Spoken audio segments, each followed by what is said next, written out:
Good evening, dear brothers and sisters in Christ. Welcome to the celebration of the Holy Sacrifice of the Eucharist, this eighth Sunday in Ordinary Time. Let us include in our prayers the following intentions for the Thanksgiving of Noel and Colleen Manalastas for their 12th-year wedding anniversary, Lito and Lori Zapanta, Marlon, Joyce, and Ira Takdol.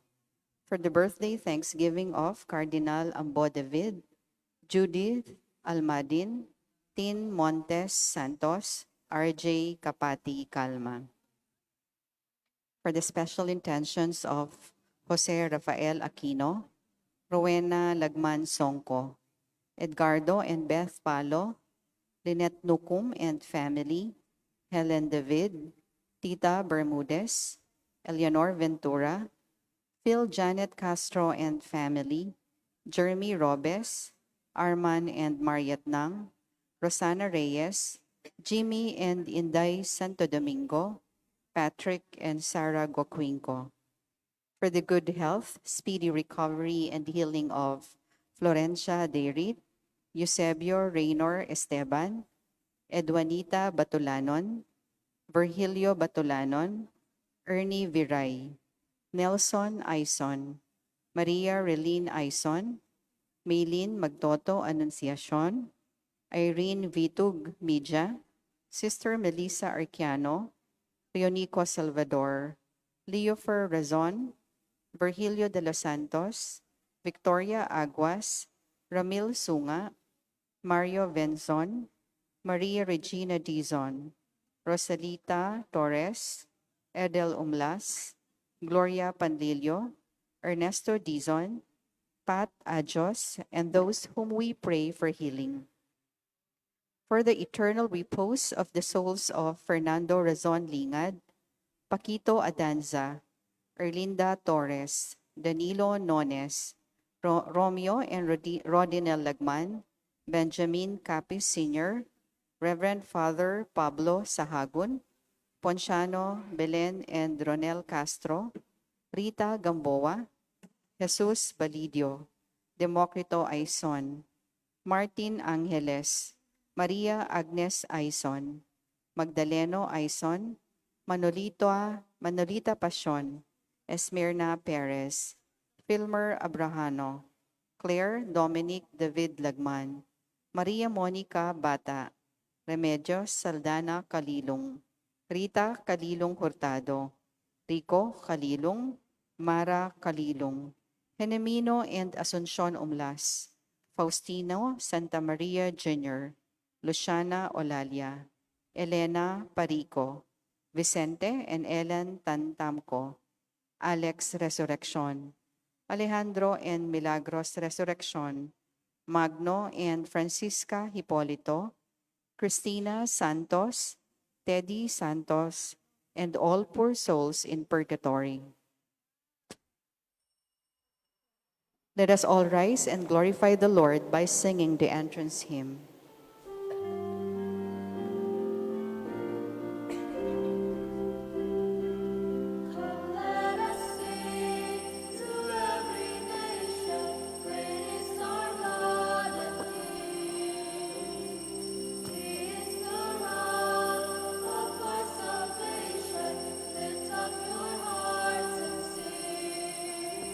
So sing, for we are God's people.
In the name of the Father, and of the Son, and of the Holy Spirit. Amen. The Lord be with you. And with your spirit. Good evening po. Good evening po, Amo. It's very easy to see what is wrong with others.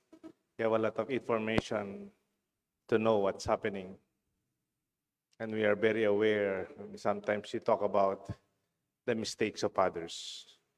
But we do not look into our own mistakes, our own limitations, and our own sins. Jesus was very strong when he said, you see the splinter in your brother's eye, but you do not see the plank that is in your eye. Nakikita mo yung malit na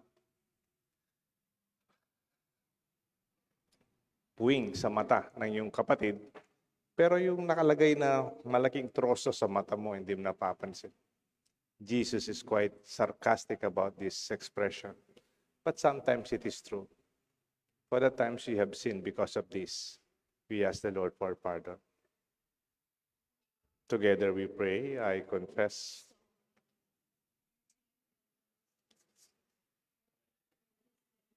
in my thoughts and in my words, in what I have done. Through my fault, through my most grievous fault. Therefore I ask Blessed Mary, ever Virgin, all the angels and saints, and you, my brothers and sisters, to pray for me to the Lord May our Almighty God. God have mercy on us, forgive us our sins, bring us all to everlasting life. Amen.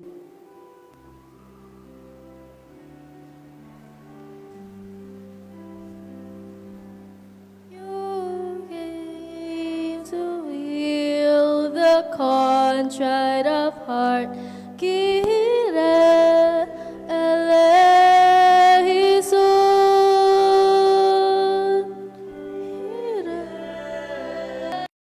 Kyrie eleison. You came to call sinners all. Christe eleison. Christe eleison.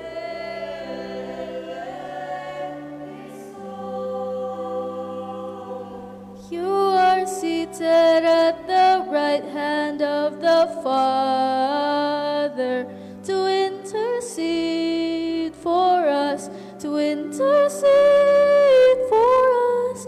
Kyrie eleison. Kyrie eleison.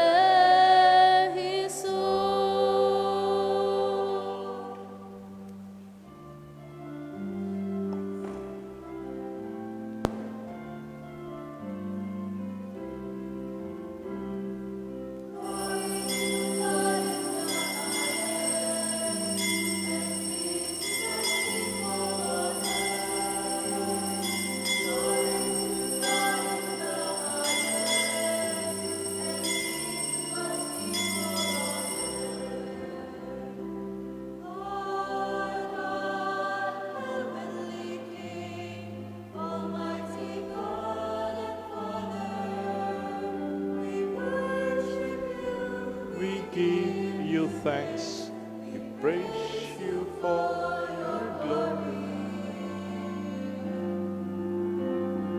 Glory to God.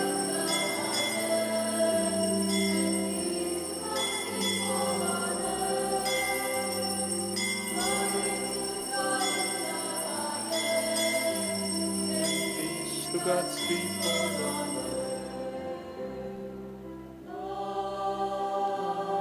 Jesus Christ, only Son of the Father, Lord God, Lamb of God, you take away the sins of the world. Have mercy on us. Have mercy on us. You are seated and of the Father, receive our prayer receive our praise. Together we sing, Glory to God in the highest, and peace to God's people on earth. Glory to God in the highest, and peace to God's people on earth.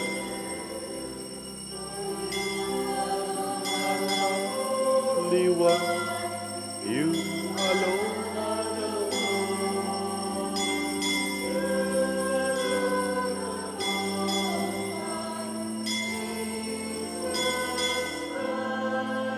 With the Holy Spirit, the glory of God the Father.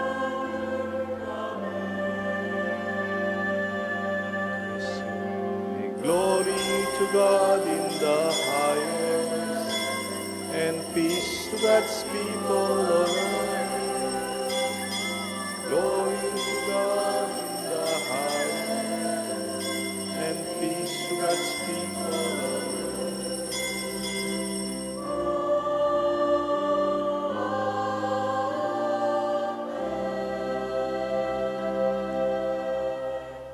Let us pray.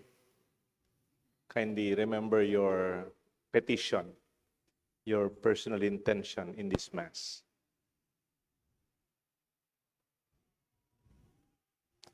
Grant us, O Lord, we pray, that the course of our world may be directed by your peaceful rule, and that your church may be rejoicing, untroubled by her devotion, in her devotion.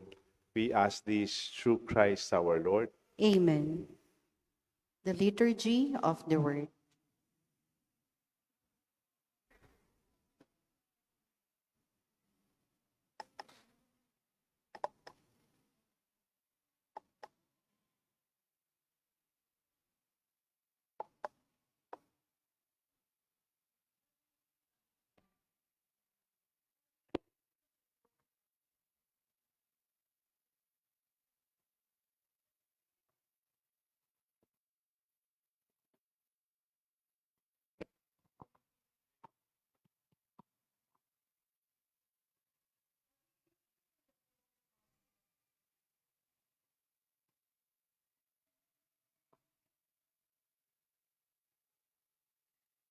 A reading from the book of Sirach.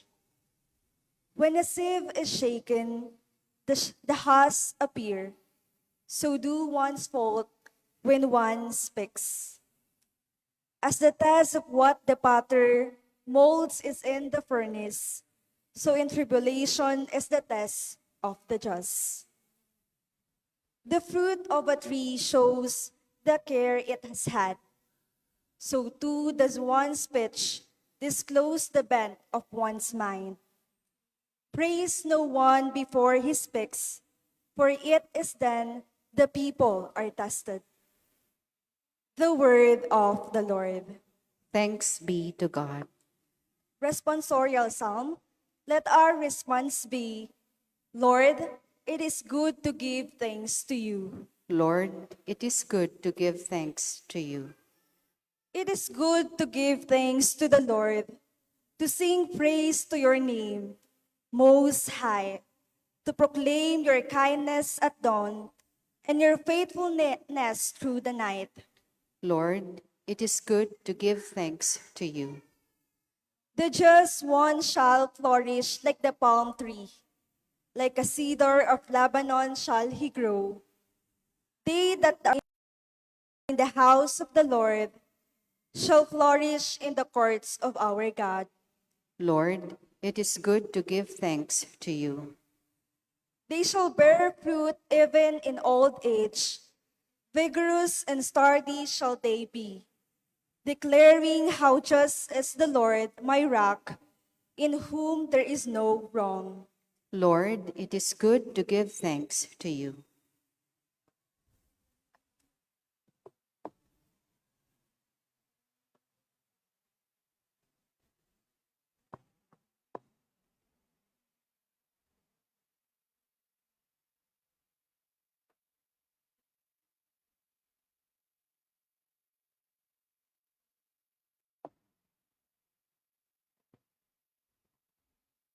A reading from the first letter of St. Paul to the Corinthians. Brothers and sisters, when this which is corruptible clothes itself in incorruptibility, and this which is mortal clothes itself with immortality, then the word that is written shall come about. Death is swallowed up in victory. Where, O death, is your victory? Where, O death, is your sting? The sting of death is sin, and the power of sin is a law. But thanks be to God, who gives us the victory through our Lord Jesus Christ. Therefore, my beloved brothers and sisters, be firm, steadfast, always fully devoted to the work of the Lord, knowing that in the Lord your labor not in vain. The word of the Lord. Thanks be to God. Let us all stand in honor of the Holy Gospel.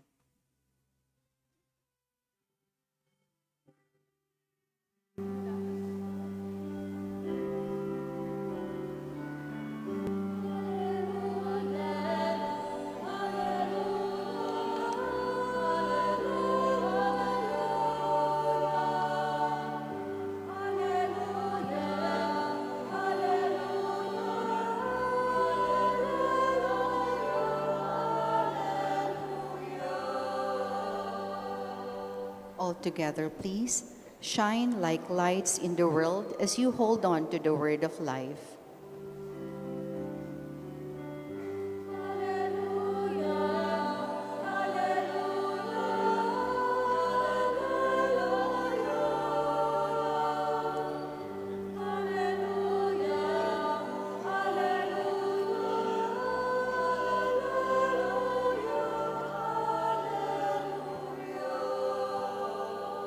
The Lord be with you. And with your A spirit, reading from the Holy Gospel according to St. Luke. glory to you, O Lord.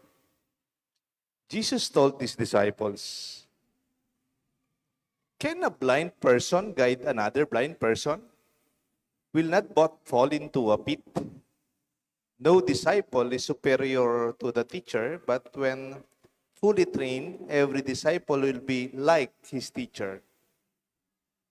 Why do you notice the splinter in your brother's eye, but do not perceive the wooden beam in your own eye?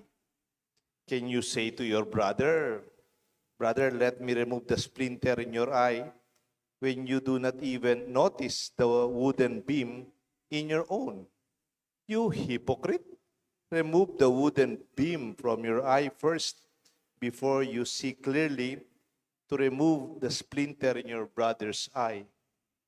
A good tree does not bear rotten fruit, nor does a rotten tree bear good fruit.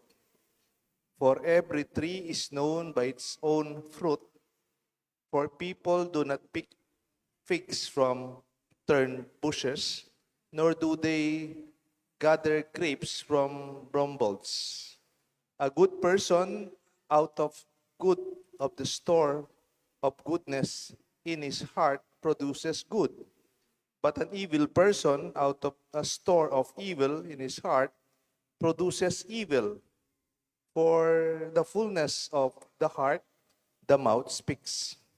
The Gospel of the Lord. Praise to you, Lord Jesus Christ.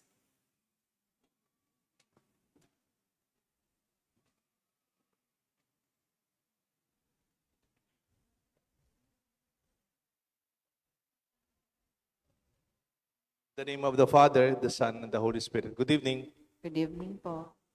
There are ways of seeing things. Mayroong mga prefix in terms of sight.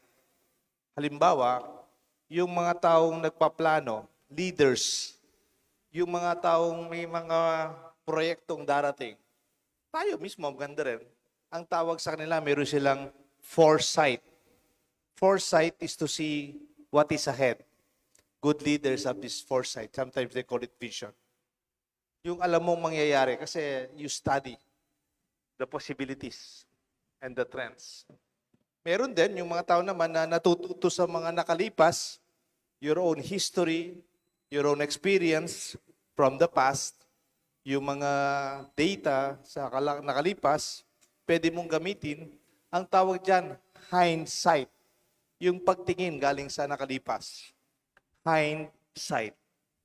Yung naman pagtingin na mas maluwang o malawak, that you do not only see one part, but you see the whole system, the connection of every part of the organization or the corporation or the institution, nakikita mo yung combination niyan and how it flows.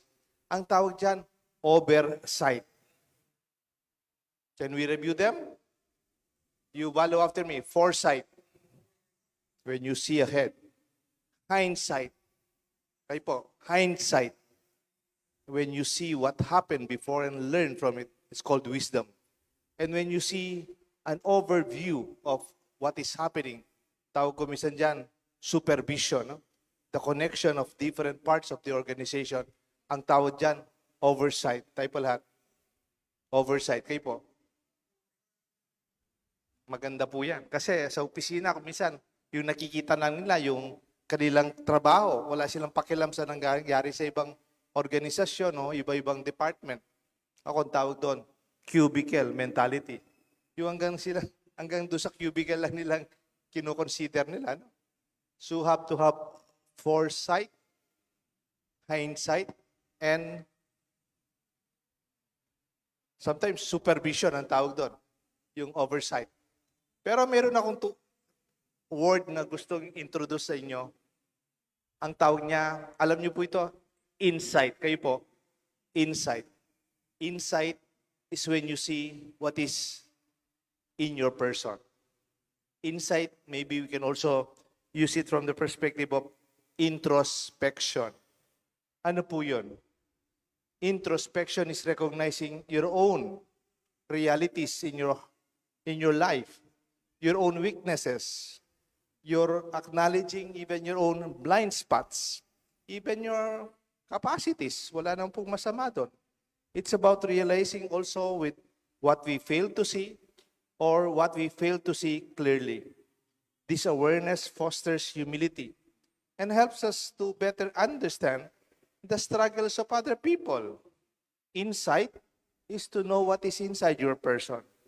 Kaya nga sabi ni Jesus dito, can a blind person guide another blind person? Will not they fall into a pit? Yung bulag, pwede bang akayin yung kamukha niyang bulag? Di ba?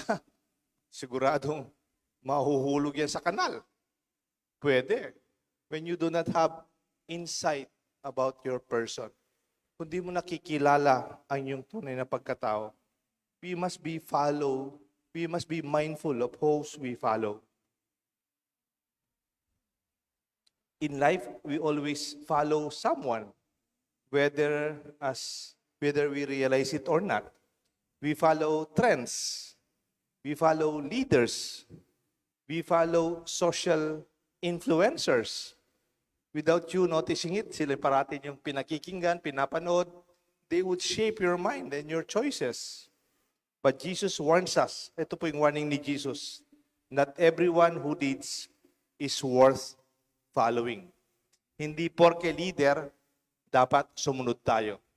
Hindi lahat ng leader sinusundan. May mga leader that could lead us to untruth. It lead us to selfishness, greed, immorality, even war and violence. Marami pong mga tao, they influence people, but they spread fake news. Last week po, ang dami kong tinanggap. Pope Francis is dead. Kasi more than 2 weeks na po siyang naka-hospital. 88 years old na po siya. Meron po siyang pneumonia. Meron pa yata siyang infection some days ago. Kaya nga, yung mga tao, very, very keen about what's happening with Pope Francis. Kaya lang, meron pong nagpalabas. Pope Francis is dead, let us pray for his soul.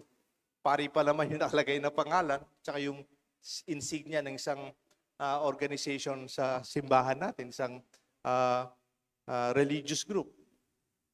Nung pinadala sa akin yon, we don't easily believe. Sabi ko, tignan muna natin kung totoo. And consulting some real source person, it's not true. Hindi porke nakikita nyo sa cellphone o sa inyong Facebook, ay totoo na kagad. Don't be blind. If you follow a blind person, you are also blinded. Jesus said, pause and reflect. Who am I following? Are you following the fleeting values of the world?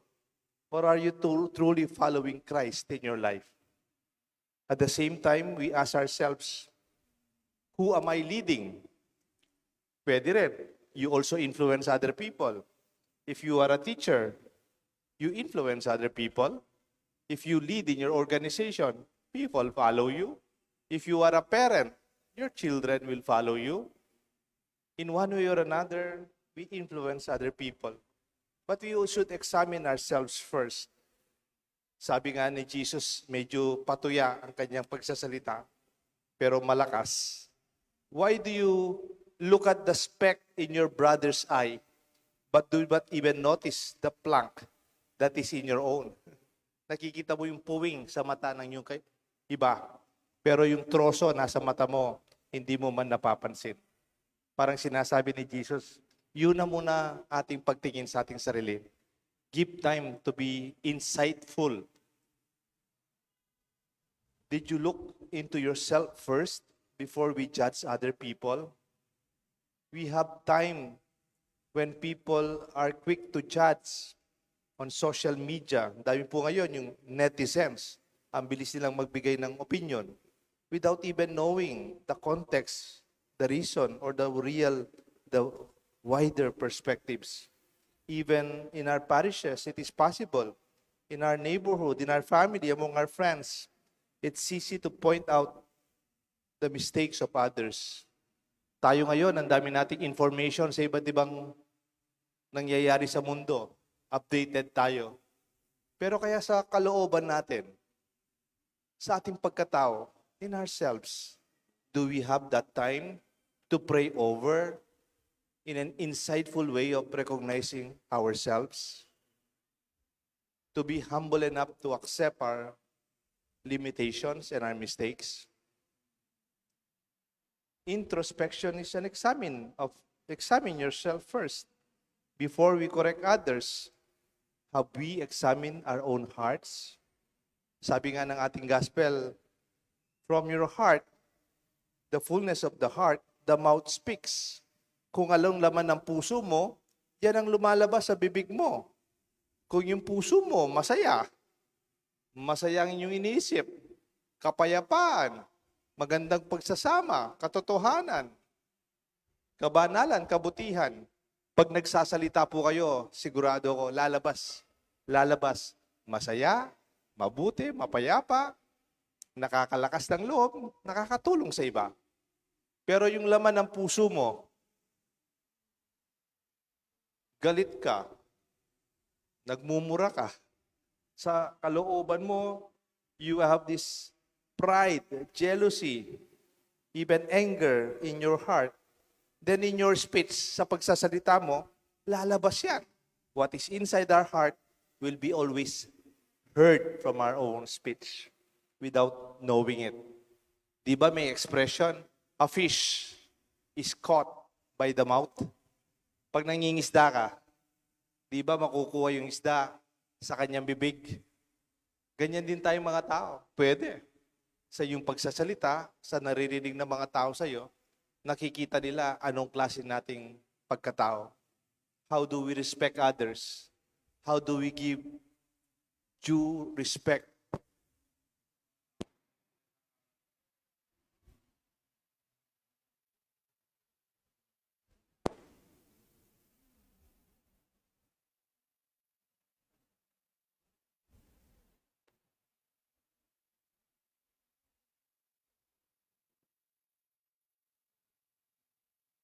And I just want to end with some words.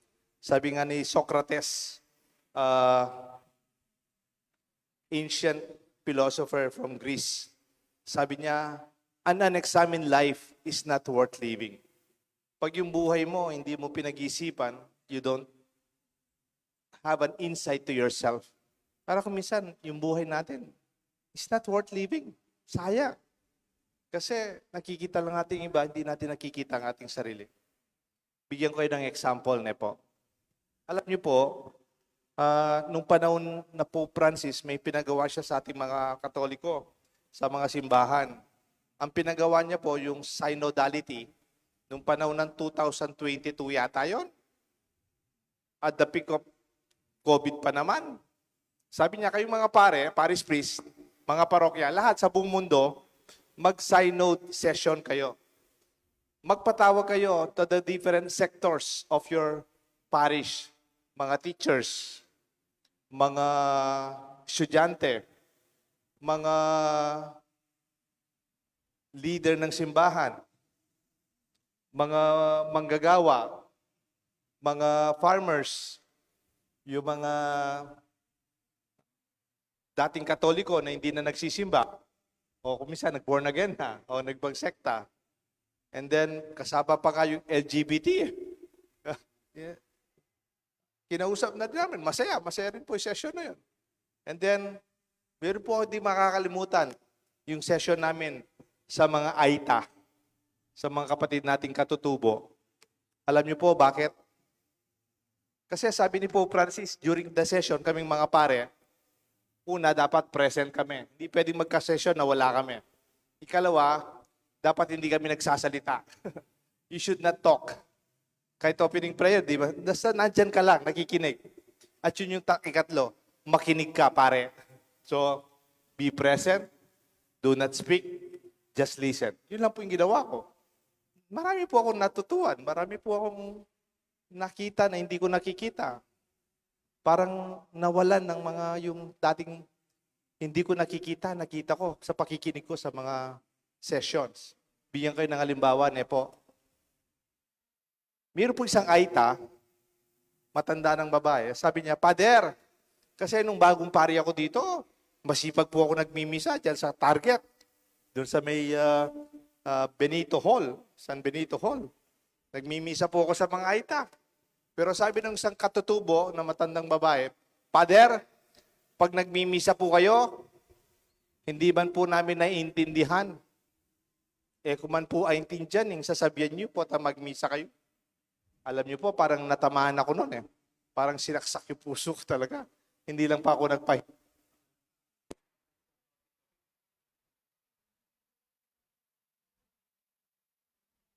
At nung pong session na yon, parang napaisip po ako. Hindi ako nakatulog. Biro mo, sasabihin po ng Aita sa'yo, hindi man kita naintindihan.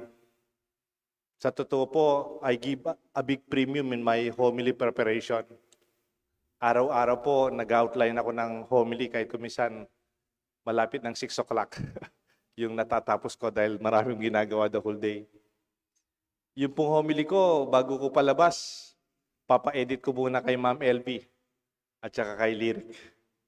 Bago po lumabas yung aking homily, lalabas muna pa sa technical persons ng PowerPoint ng mga online operators.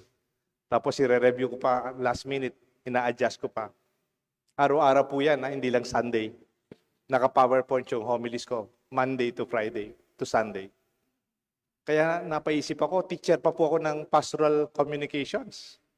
Teachers po ako ng homiletics sa seminaryo. Pero totoo yung sinasabi nung Aita. O nga naman, no? Tingnan niyo po.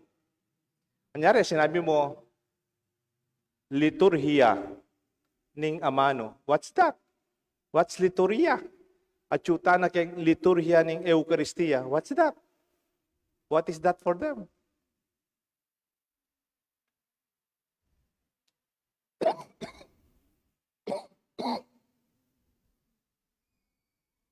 We have a lot of sub-language in our Mass, kahit Tagalog, Kapampangan.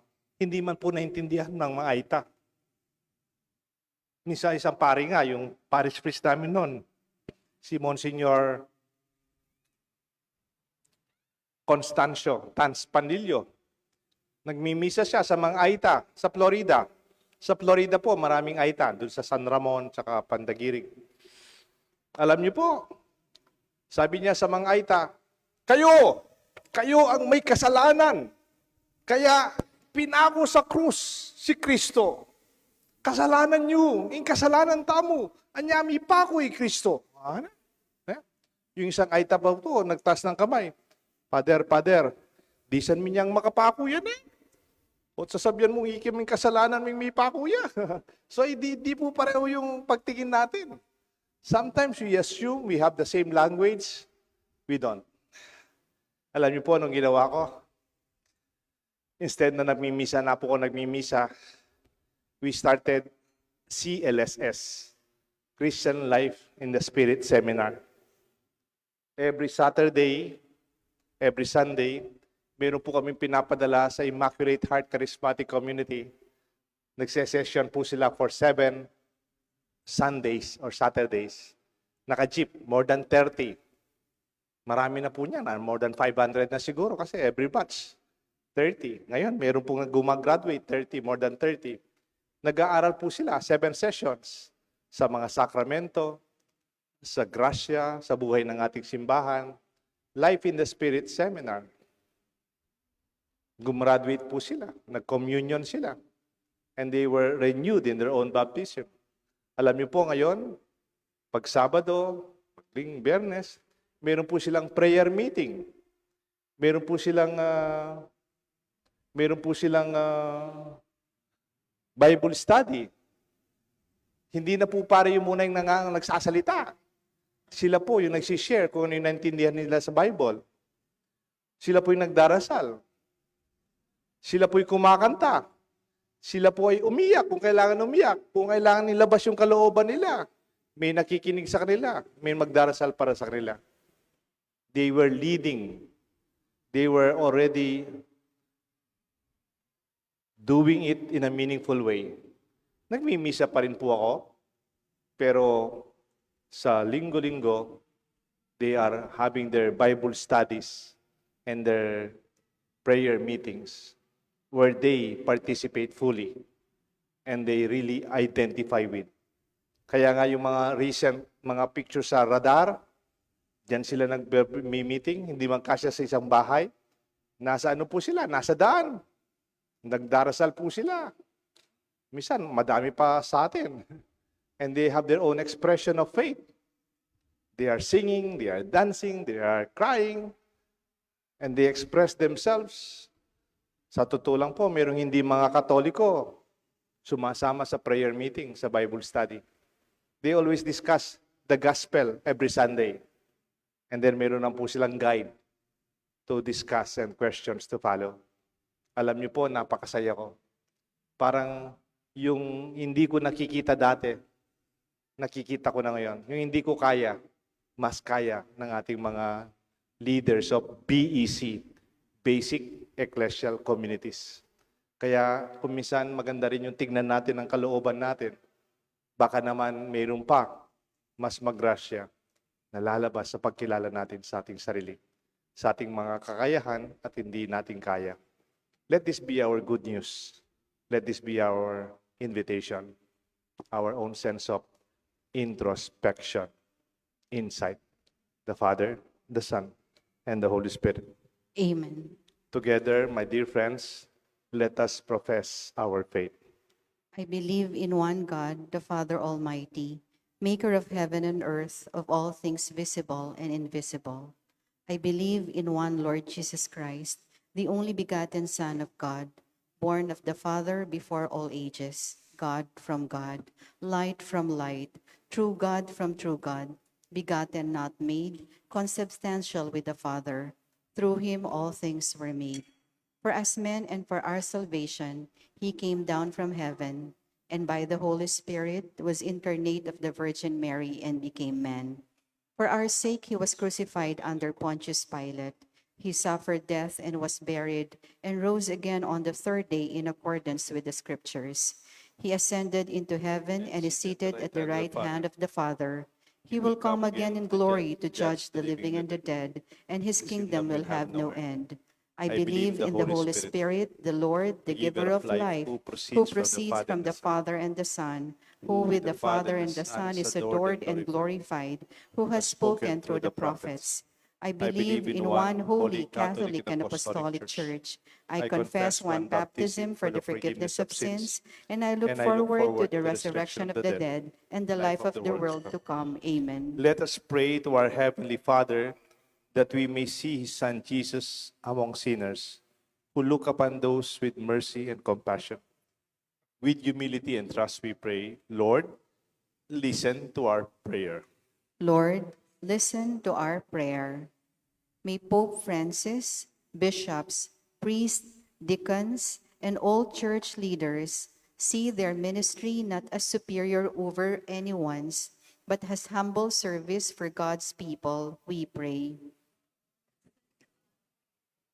May those who govern our country become conscious of their role as stewards in God's people, recognizing and encouraging the potentials and talents of their constituents, we pray. Lord, listen to our prayer.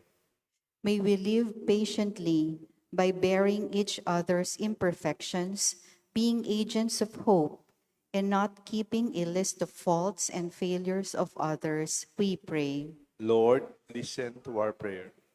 May we receive the sacrament of reconciliation often, so that we can build a community that cultivates the healing power of God's compassion, we pray. Lord, listen to our prayer.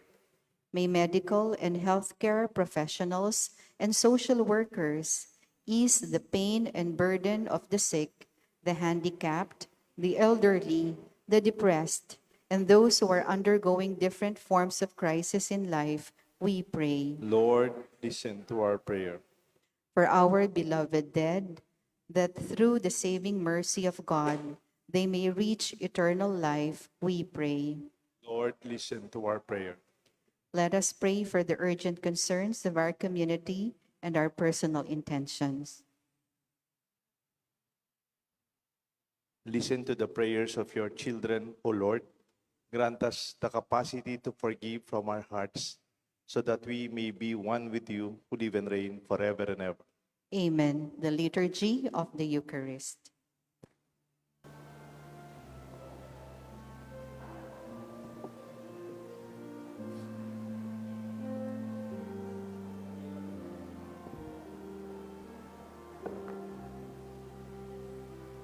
Mag-ingat kayo na hindi bumabagsak.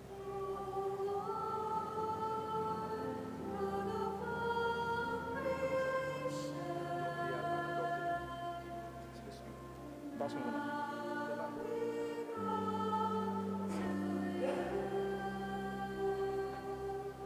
Dito. Sa gitna dito yun. Ito. Sa sentro yun. Nakikita mo, nakasentro.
Pray, my dear friends, that this sacrifice may be made acceptable to God, the Almighty Father, May the Lord accept the sacrifice at your hands for the praise and glory of his name, for our good and the good of all his holy O God, church. who provide gifts to be offered to your name, and count our oblation as signs of our desire to serve you with devotion. We ask of your mercy that what you grant us, the source of merit, may also help us to attain its merits reward. We ask this through Christ our Lord. Amen. The Lord be with you. And with your spirit, Lift up your hearts. we'll lift them up to the Let Lord. us give thanks to the Lord our God. It is right and It is just. truly right and just, our duty, our salvation, always and everywhere to give you thanks, Lord, Holy Father, Almighty and eternal God. For when your children were scattered afar by sin, through the blood of your Son and the power of the Spirit, you gathered them again to yourself, that a people formed as one by the unity of the Trinity made the body of Christ and the temple of the Holy Spirit one. As we praise your manifold wisdom, be manifest as the church. And so, in company with all the choirs of angels and saints, we praise you, and with great joy we acclaim.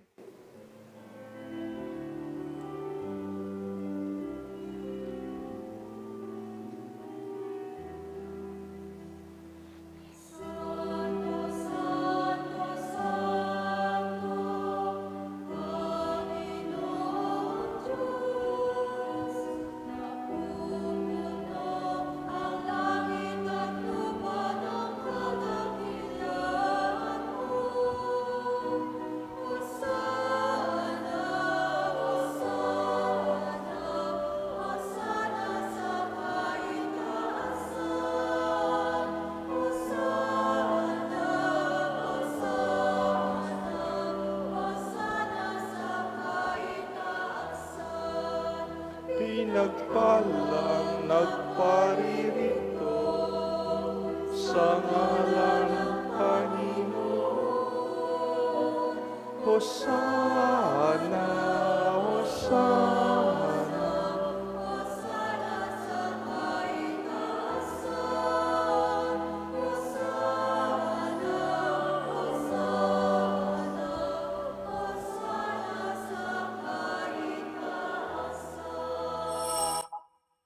You are indeed holy, O Lord, the fount of all holiness. Make holy, therefore, this gift, we pray, by sending down your Spirit upon them like the dew fall, that they may become for us the body and blood of our Lord Jesus Christ. At the time he was betrayed and entered willingly into his passion, he took bread and gave you thanks, broke it, and gave it to his disciples, saying, "Take this, all of you, and eat of it, for this is my body, which will be given up for you."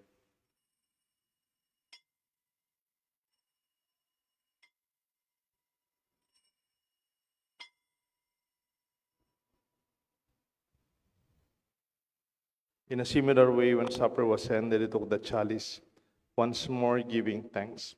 He gave it to his disciples, saying, "Take this, all of you, and drink from it, for this is the chalice of my blood, the blood of the new and eternal covenant. It will be shed for you and for many for the forgiveness of sins. Do this in memory of me."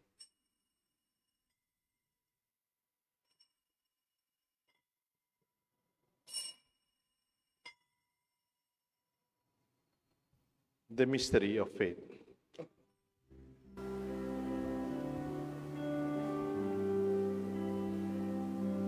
When we eat this bread and drink this cup,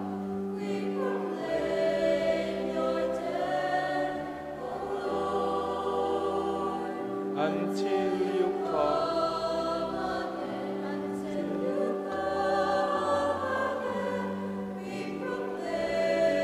you're there. Therefore, as we celebrate the memorial of his death and resurrection, we offer you, Lord, the bread of life, the chalice of salvation, giving thanks that you have held us worthy to be in your presence and minister to you.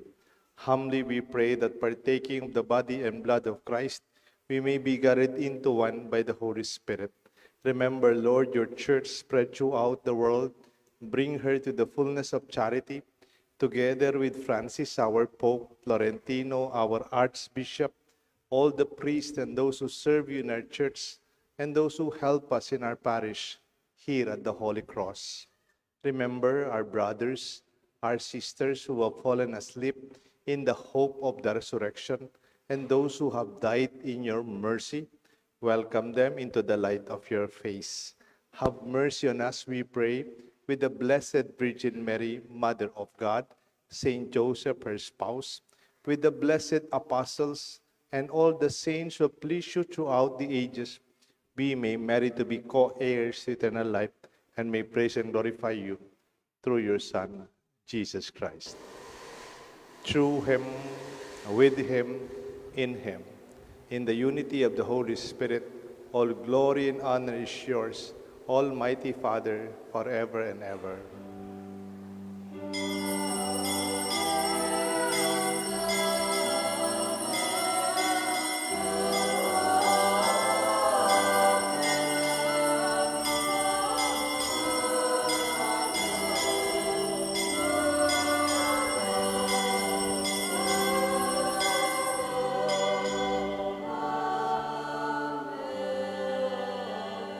At the Savior's command, formed by divine teaching, we dare to call God our Father.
Deliver us, Lord, from every evil. Graciously grant peace in our days, that by the help of your mercy we may always be free from sin, safe from all distress, as we await the blessed hope and the coming of our Savior, Jesus Christ. For the kingdom, the power, and the glory are yours, now and forever. Lord Jesus Christ, you said to your apostles, I leave you peace, and my peace I give to you. Look not on our sins, but on the faith of your church, and grant us the peace and unity of your kingdom, where you live forever and ever. Amen. The peace of the Lord be with you all. And with your spirit. Let's greet each other with a sign of peace. Peace be with you.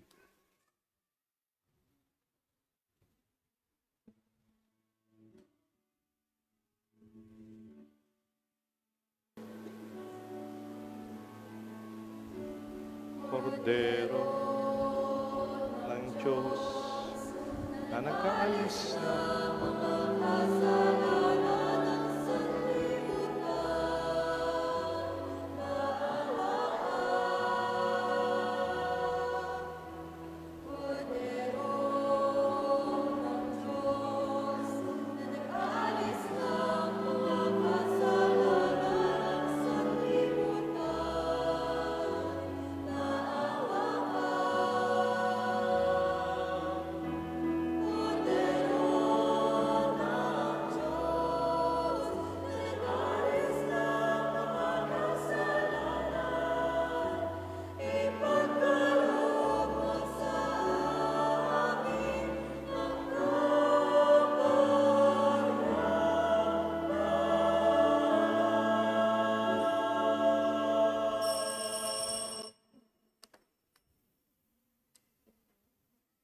Behold the Lamb of God.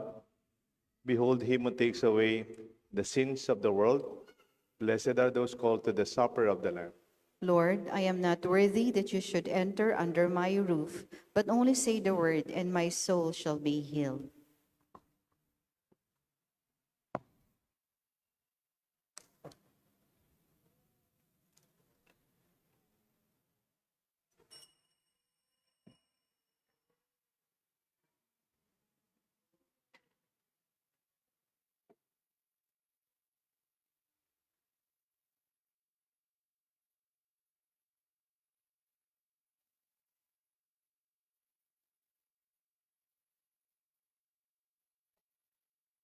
Body of Christ. The body of Christ. The body of Christ. Amen.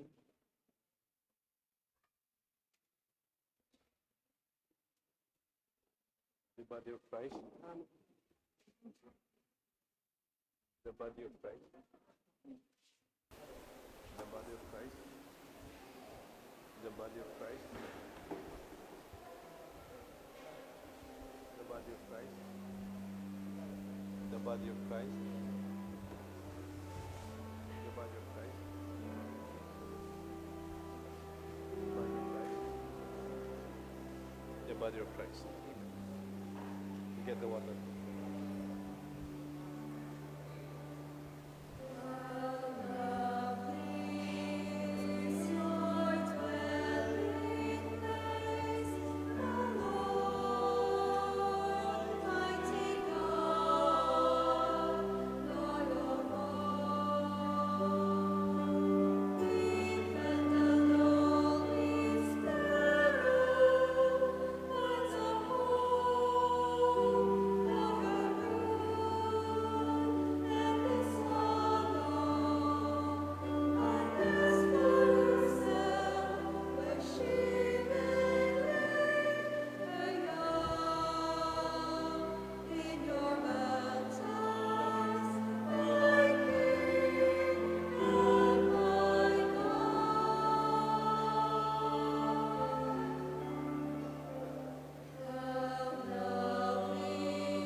Let us stand. pray. Nourished by your saving gifts, we beseech your mercy, Lord, that by this same sacrament with which we are fed in the present age, we may make us partakers of life eternal. We ask this through Christ our Lord. Amen. March 5 will be Ash Wednesday, the opening of our Lenten season. May misa po tayo dito sa simbahan, sa parokya natin dito, alas 8 ng umaga. This will be actually for public school students sa high school and grade schools. And kung gusto nyo pong sumama, pwede rin, alas 8 ng umaga with students. Maraming pero mas maganda yung alas 6, meron din po tayo 6 p.m. misa dito sa ating parokya. Dalawang misa natin sa simbahan natin ng March 5. Please do attend. And then sa Clark, meron tayong lunch mass yung 12 o'clock dun sa St. Joseph Clark. Sa DECA, sa Our Lady of Lourdes, meron ding misa doon alas 5 with Father Edwin Belay. And then yung alas 6 sa Margot with Father Montores. And then there are other offices na may misa, but they are more of their own mass sa kanilang communities po. So I hope you will open the Lenten season, the 40 days of our journey with the Lord, this coming March 5. March 7, though it is a First Friday, we will have our Station of the Cross, Via Crucis, yung ating Station of the Cross every Friday before the 6 o'clock Mass. Kaya lang po parang street Mass to. So sa first Mass natin, First Friday pa naman, March 7, 4:30, mag-start po tayo ng Via Crucis or Station of the Cross sa DECA, Phase 1. Papunta dun sa Phase 5 kung saan yung kanilang multipurpose chapel. And then, second Friday noon, March 14, gawin natin sa Margot, sa St. Joseph, ay St. Anthony, San Antonio de Padua, and then Purok 1 and Purok 2, every Friday, no? Hanggang all the sitios, Puroks will be celebrated sa mga street masses natin. So yung sa DECA, start ng 4:30 yung Station of the Cross, at 6 o'clock yung misa sa March 7. I will bless you. The Lord be with you. And with your May spirit. the blessings of Almighty God rest upon you and your family, the Father, the Son, the Holy Spirit. Amen. The Lord invites us to be insightful, to have that perspective or that introspection on recognizing our internal life, our whole self, even before we look at other people. This is a healthy Christian way of life. Our Mass is offered, my dear friends. Let us go in peace. Thanks be to God.